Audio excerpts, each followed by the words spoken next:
Hi guys, welcome to one more mini vlog. మన ఛానల్ని ఇంతవరకు ఎవరైతే సబ్స్క్రైబ్ చేసుకోలేదో ప్లీజ్ మన ఛానల్ని సబ్స్క్రైబ్ చేసుకోండి. అసలు మనకి మిక్సీ జార్తోని సంబంధం లేకుండా ఇంట్లోనే 10 మినిట్స్లో ఫ్రెష్ జ్యూస్ ఎలా తయారు చేయాలో నేను ఈ వీడియోలో చూపిస్తాను. స్కిప్ చేయకుండా ఈ వీడియోని చూడండి. ఇప్పుడు మనకి బయట మార్కెట్లో సీజనల్ వైజ్ ఫ్రూట్స్ అయితే చాలా ఫ్రెష్గా అయితే దొరుకుతున్నాయి. నేనైతే దానిమ్మ జ్యూస్ అయితే ప్రిపేర్ చేస్తున్నాను. ఈ విధంగా దానిమ్మకాయని కట్ చేసుకొని గింజల్ని సపరేట్ చేసుకోవాలి. ఆ పైన లేయర్ మాత్రం పడకుండా చూసుకోవాలి. గింజల్లో అది పడితే మనకి జ్యూస్ అనేది కొద్దిగా చేదు అనేది వస్తుంది. ఈ విధంగా నీట్గా గింజలన్నీ సపరేట్ చేసుకోవాలి. దానిమ్మ గింజలు ఎంత కలర్ఫుల్గా ఉన్నాయి కదా చూడండి.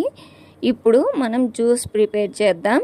ముందుగా కింద ఒక బౌల్ పెట్టుకొని దానిపైన వెజిటబుల్ స్టెయినర్ పెట్టుకోవాలి. అందులో కొద్దిగా దానిమ్మ గింజలు తీసుకొని మనం ఈ విధంగా మజ్జిగ కవ్వం కానీ లేకపోతే పప్పు గుత్తి ఉంటుంది కదండి, దాంతో అయినా మనం ఇలా రుద్దామంటే గింజల్ని మనకి పైన గింజలు మిగిలిపోయి దాంట్లో ఉన్న గుజ్జంతా మనకి ఈ విధంగా జ్యూస్ లాగా ఫామ్ అవుతుంది.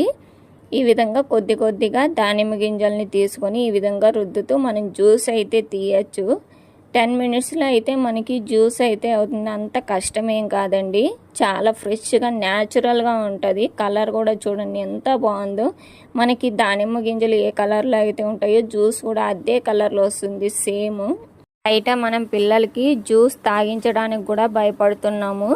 అందుకే మనం ఇంట్లోనే ఈ విధంగా ప్రిపేర్ చేసుకున్నామంటే ఫ్రెష్గా మనం ప్రతిరోజు పిల్లలకి తాగించడానికి ఏ టెన్షన్ లేకుండా ప్రతిరోజు తాగించవచ్చు. ఈ దానిమ్మ జ్యూస్కే నేను మిల్క్ కూడా యాడ్ చేసి దానిమ్మ మిల్క్ షేక్ కూడా ప్రిపేర్ చేశాను. ఆ లింక్ కూడా ప్రొవైడ్ చేశాను, ఖచ్చితంగా చూడండి. కొంతమందికి జ్యూసెస్లో మిల్క్ యాడ్ చేస్తే తాగడం నచ్చదు. అలాంటి వాళ్ళకైతే బెస్ట్ మెథడ్ అండి ఈ జ్యూస్కి అయితే. ఖచ్చితంగా మన వీడియో కానీ మీకు నచ్చితే ఈ జ్యూస్ని ఈ మెథడ్లో ప్రిపేర్ చేయండి. అలాగే టేస్ట్ ఎలా వచ్చిందో కూడా నాకు కామెంట్ బాక్స్లో కామెంట్ చేయండి. ఇందులో అయితే ఏ షుగర్ అయితే నేను యాడ్ చేయలేదు, న్యాచురల్ జ్యూస్ అండి. అలాగే మన ఛానల్ని ఇంతవరకు ఎవరైతే సబ్స్క్రైబ్ చేసుకోలేదు ప్లీజ్ సబ్స్క్రైబ్ చేసుకోండి.